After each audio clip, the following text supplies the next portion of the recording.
Yeah, I mean, I felt like all year we were a team that was going to fight and battle, and in the locker room, we're down 41 to 14, and we just looked at everyone's eyes and said, "Hey, we got to keep fighting because we can get it going just as quick as they can." And that's kind of what happened in the second half. We got it going, and we just came up a little bit short. Defense did great, offense was rolling, and just came up short.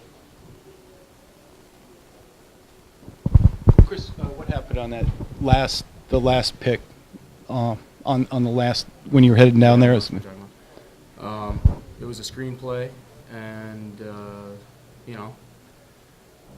ball hit off the back of one of the linemen and bounced into their guy's hand. It's kind of a freaky play. Can you talk about the finality of the season being over? I know it just happened, but for it to be over, it's got to be kind of a shock right now, I would guess. Yep. Coming into this game, nobody thinks they're going to lose and the season's going to end. And yeah, I mean, it's definitely shocking. We didn't, but I'm so proud to be a part of this team, and proud of the way that everyone fought back, and yeah, I'm just happy to be Yoke. Brad, can you kind of speak to something similar there, just in terms of looking back on all that was accomplished this season, and that you guys did take that next step as a program that you've been fighting for the last 5 years? Yeah, I really think we did. Just the hard work finally, seemed to pay off. I can't be prouder of my teammates. My family, the university. Everyone who's backed us, who's played a part in this. We've taken the right step, and I'm excited to see what's going to come in the future for this program. Brent, was there anything in the second half offensively that you guys tweaked or anything to explain the comeback? I think we just wanted it. We came on the first half a little, timid, I guess you could say, and weren't making the plays that we needed to make in order to be in the game, in order to win the game. And we came out, at halftime, and we looked each other in the eyes and we said, we're not giving up. We're not going to just roll over and die. So, everyone kind of just stepped their game up and played with everything they got. And we came up a little short, but like I said before, you can't be proud of these guys and these coaches. I'm very proud of everyone. Anything else from the players? Thanks. Yes. All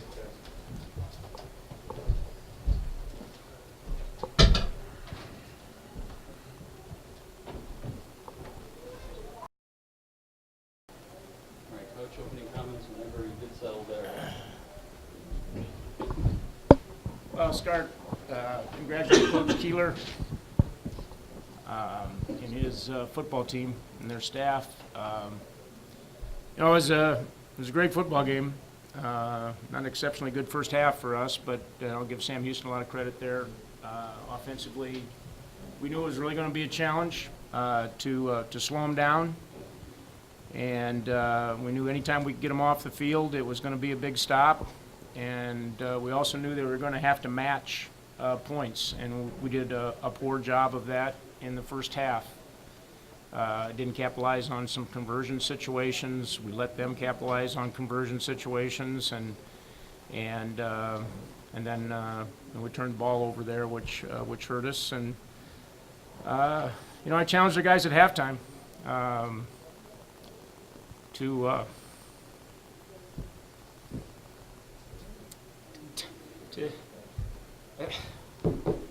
to fight, and well, I'll tell you what, they exceeded my expectations in the second half. That was a heck of a fight, and led by a guy that one of the best fighters that I've coached. He made some plays in the second half there that were pretty unique, and really proud of our guys. It's been a hard year in a lot of ways. We had 3 defensive starters that we lost from last week to this week, which I'm not sure would have made a lot of difference, but obviously you want everybody, but with Nate Schultz and Alex Coker and Phil Powell, we lost to injury this week. I think that puts us down, a bunch of starters on the defensive side, and our guys have battled through that all year. A bunch of young guys have had to play, and it's been an exciting year. Questions? Bob, just the accumulation of injuries on that defense is not something you talked about much this year, but was there an accumulated effect on that challenged your team a lot more? Well, it's hurt our depth. And you get a game like this, where you're playing a team that's got unbelievably talented perimeter players, an outstanding quarterback, and I hope fans appreciate what they saw today with two of the best quarterbacks, not just probably in FCS football, but maybe two of the best quarterbacks in all of college football. And so, our guys have had to kind of hold together on the defensive side, and we've been up and down a little bit. And I thought we could have laid down in the second half. And defensively, we rallied a bit. We got them off the field a couple of times, and offense responded. It was, it was the kind of half that we needed to have in the first half. Was it a matter of just picking up the emotions in the second half, or were there some adjustments there that helped you? I don't know. I mean, it's been a little bit of a tough, and I don't want to make any excuses because I don't want to take any away from Sam Houston's effort, but we've played 4 of the last 5 weeks on the road, and I felt this week, our guys were a little bit tired. And again, with all those injuries, our depth was a little bit down. And I just, I think early in the first half, it was just, I don't know if we were playing on our heels a little bit, but it just wasn't our best offensively and defensively. And Sam Houston's too good. I mean, if you're not playing your best, they're going to take advantage of it, and they did, 41-14. And I think maybe our guys just bulled their neck a little bit in the second half and said, we're not going down this way. And, we had a chance. We had a chance there at the end, and, to keep it close and maybe get one more possession. But that turnover kind of sealed our fate there late in the fourth quarter. Can you just speak a little bit more to Chris and, just everything that he's done? I mean, you saw that will that you always talk about. Yeah. Certainly in that second half, but just what he's meant to the program. I mean, probably the best that's ever done it at USD. Yeah, it's 25 years. Had a lot of guys, a lot of good players. I don't know if I've ever had anybody that makes everybody around him better the way he does.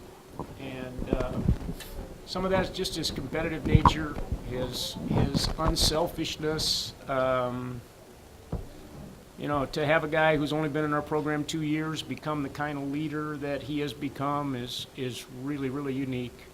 We're going to miss him, but I'll tell you what he's done is he's helped us establish a level of expectation, I think, that's going to help us long into the future. Talk a little bit more about that youth too, and just, with the experience, it's certainly going to be valuable going forward for that group. Yeah, we had a good group of seniors, but when you look at our roster, we've got a lot of freshmen, a lot of redshirt freshmen that are playing, and having been a part of programs where we've taken guys to the playoffs, I'll tell you, when you get that taste, it's contagious. And the expectations that this group's going to have next year are going to be really high based on what we were able to accomplish this year. One more for Coach. Thanks, everybody.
Yeah, he was out there.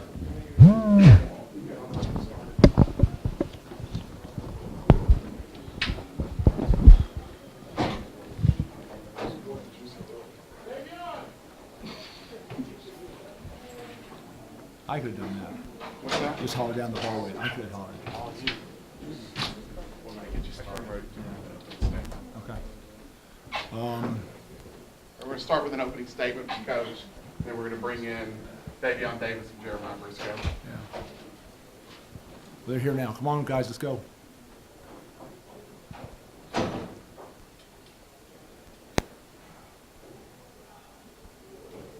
Guys didn't want any defensive players? Not a lot of defense out there today. Hey, I asked for Khalil Welsh. Yeah. He's banned from microphones. He's banned. Khalil's banned because we won't never hear the end of it. He'll get the interview and he'll replay it on his phone over and over. He'll pay off the music guy to put the interview like during practice. I mean, Khalil's not getting any. But you know what a great game. It's the playoffs. It's what you expect. You know, Bob Nielsen, I've known for a long time. We played each other in 1998. Rowan University and Wisconsin-La Claire. And wow, I mean, he's a hell of a football coach, and that's a heck of a team. And we watched them on tape. You know, what really impressed me was their quarterback just extended plays. And, you know, you just saw two of the best quarterbacks in the country out there tonight. And we came in at halftime and we knew we were going to have to come out and play a second half. And, you know, they got us in a 3 and out, and all of a sudden, you know, short field, and they started getting some points on the board. We were down a corner, and it's the last people in the world that you can be down a corner is against us or against them. And, you know, Jalen Thomas, who's our best corner, is a true freshman. I've not ever coached a true freshman corner this good. We sat him. We suited him, but we sat him. And we almost played him, but we didn't. And we were starting to wear out. So we started to go some zone defense in the second half just to try to take some pressure off our corners in terms of playing all that man-to-man and all that bump.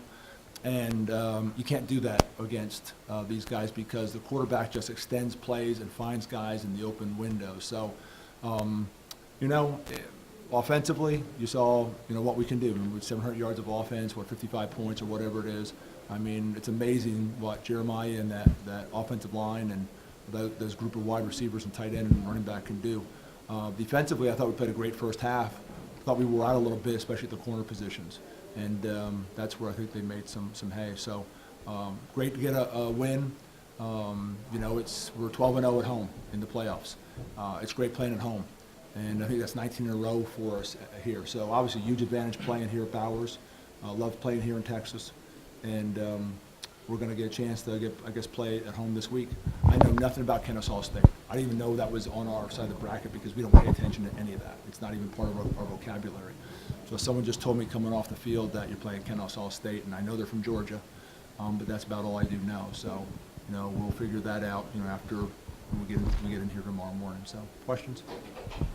Coach, talk about Khalil's interception. It seemed like kind of just a quick reflex play that really saved the game in some ways. We're really deep inside of the tackle positions, and Khalil missed like 6 games early in the year that hurt us, and then PJ missed 2 games, and so that's allowed us to move Chris Stewart out to defensive end, and Chris was like 5th in the country in sacks.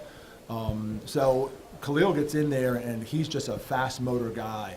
You know, he's a fast twitch, fast motor. The way he practices, he just loves to play the game, and so he's always running. And he's the kind of guy that, you know, those defensive line coaches teach him. Like, that ball's in the air, you turn and run.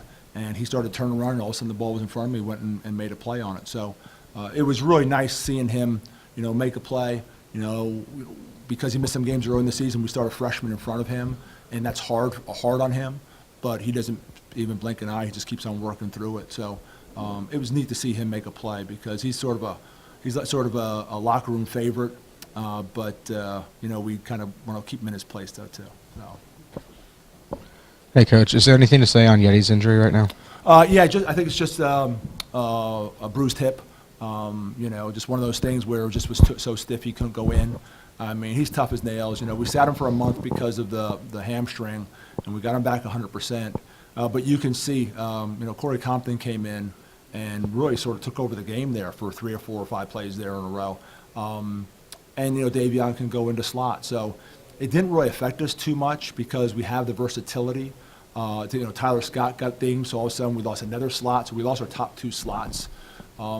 That's this time of year. Thank God we had the bye week, because it was a long season with 9 straight, and we had some physical games there at the end. And we did get a little worn out there, but thankfully with the bye week, I think we survived. We survived South Dakota's push there at the end. Davion, talk about what you saw on the field that allowed you to have such a big game today. Honestly, I was playing the game, going off of what we went over on film. They were a cover 3 team, cover 2 team.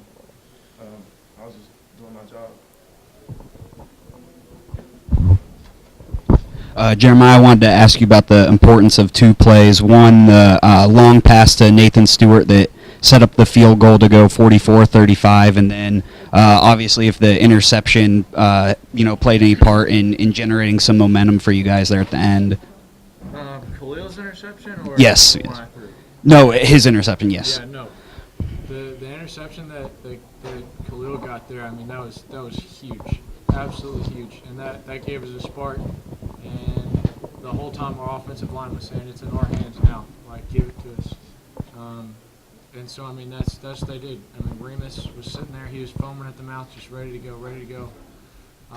But other than that, I mean, Nathan making that big-time play. I mean, big-time players making big-time plays. I mean, that's what they do. And don't let this guy fool you. I mean, he's a bad man. He made some unbelievable plays today. And it looked like they were trying to take away Nathan a little early on in the game, and that's what kind of allowed him to do some of the things he did. But I'll say it again, our receivers are the best in the country, and our offensive line did a phenomenal job today. Yeah, think about that a second. They're going to take some time to take Nathan away, which is probably a good move with all the numbers he's put up. He's second in the country in total yards, I think. And they have last year's Offensive Player of the Year and this year's Offensive Player of the Year on the same field. They're trying to take away Nathan. That's just the talent we have at the wide receiver position. And we have a quarterback who can get the ball to them. So, we're dangerous offensively. And I thought we played really well the first half defensively. I thought we just started wearing out a little bit at the corner position. But, they battled and they got themselves squared away in the fourth quarter and made enough plays to win that ball game. Coach, obviously we could talk about, how big the offense was, but really there were, I guess, 2 key turning points in the game. The first one being the defensive stop right after Briscoe's interception there in the second quarter, and then obviously Khalil's interception there that really sealed the deal in the game. So talk a little bit about those specifically those 2 defenses. Right, and there was a 4th and 1 also where we got a stop by an inch or so. Like I said, I think at times we played some really good defense. Again, we just tried to take some pressure off our corners, and I think to go back and do that again, I might have put 40 in the ball game. I mean, he wanted to play, but we just felt he could use one more week to kind of, solidify that he'll be back 100%. But I mean, I think we made enough plays on defense. That offense it's unique and it's special. And understand their offensive coordinator spent time with us. He was in our offices, and we were talking football, and we have a relationship with him, and and he just spoke so glowingly about their quarterback. And one of the things he talked about was his ability to extend plays, and that's how you can't account for him, because you're getting pressure, and he's ducking and weaving and chucking and jiving and doing everything, and all of a sudden he finds someone open.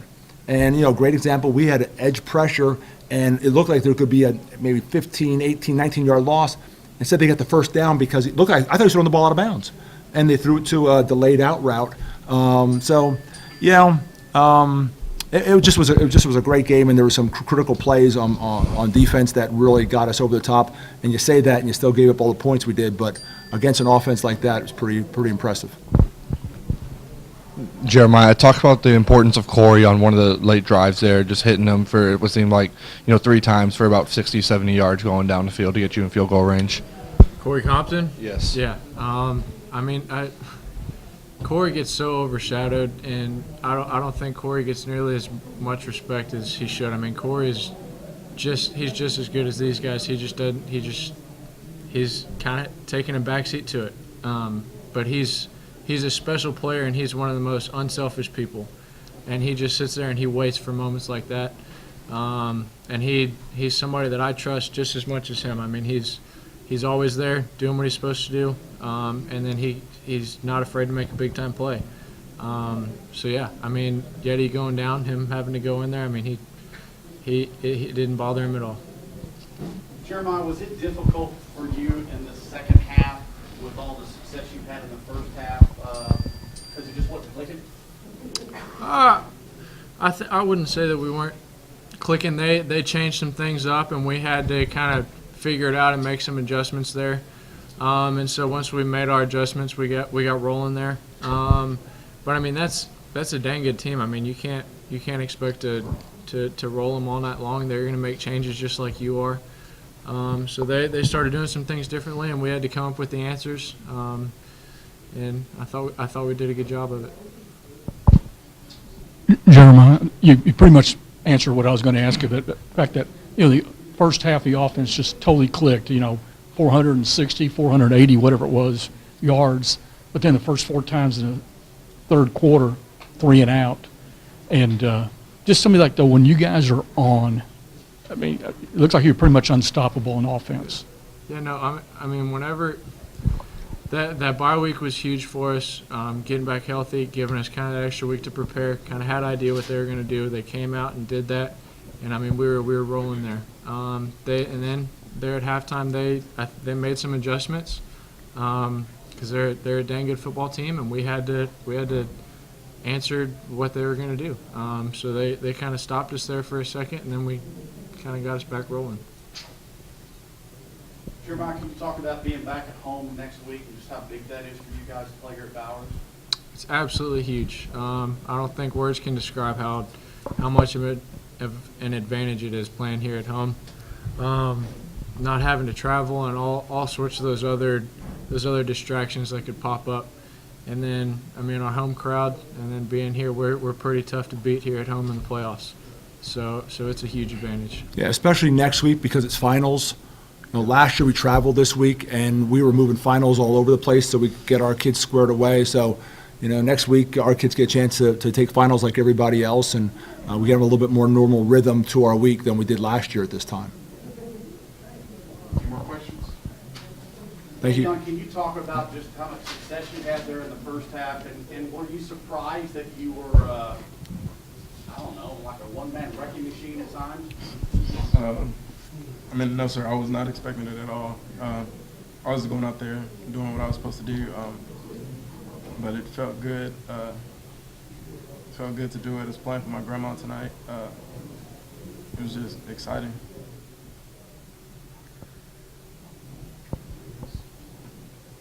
Thank you, guys. Appreciate it.